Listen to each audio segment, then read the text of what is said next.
અકબર બાદશાહના દરબારની કાર્યવાહી ચાલી રહી હતી ત્યારે એક દરબારી હાથમાં કાચનો એક વાટકો લઈને ત્યાં આવ્યો। બાદશાહે પૂછ્યું, શું છે આની અંદર? દરબારીએ કહ્યું, આમાં રેતી અને ખાંડ છે। તે શેને માટે? બાદશાહે પૂછ્યું। માફી માંગુ છું હજૂર, દરબારી બોલ્યો, પરંતુ અમે બિરબલની બુદ્ધિની કસોટી કરવા માંગીએ છીએ। અમે ઈચ્છીએ છીએ કે બિરબલ આ રેતીમાંથી ખાંડને અલગ કરે। બાદશાહે કહ્યું, જોઈ લે બિરબલ, રોજ તારી સામે એક નવી મુશ્કેલી મૂકવામાં આવે છે। હવે તારે આ રેતને પાણીમાં ગોળ્યા વિના તેમાંથી ખાંડને અલગ કરવાની છે। કાંઈ વાંધો નહીં જહાંપનાહ, બિરબલે કહ્યું, આ તો મારા ડાબા હાથનો ખેલ છે। કહીને બિરબલે કાચનો વાટકો હાથમાં લીધો અને દરબારમાંથી બહાર જતો રહ્યો। બિરબલ બાગમાં જઈને રોકાઈ ગયો અને કાચના વાટકામાંનું મિશ્રણ એક આંબાની આજુબાજુ વેરી દીધું। આ તમે શું કરી રહ્યા છો? એક દરબારીએ પૂછ્યું। આ તને કાલે ખબર પડશે, બિરબલે કહ્યું।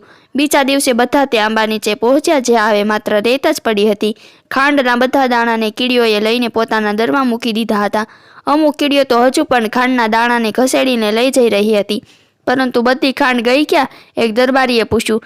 રેતથી અલગ થઈ ગઈ, બિરબલે કહ્યું। બધા જોરથી હસી પડ્યા। બાદશાહે દરબારીને કહ્યું કે જો હવે તમારે ખાંડ જોઈતી હોય તો કીડીઓના દરમાં ઘૂસવું પડશે।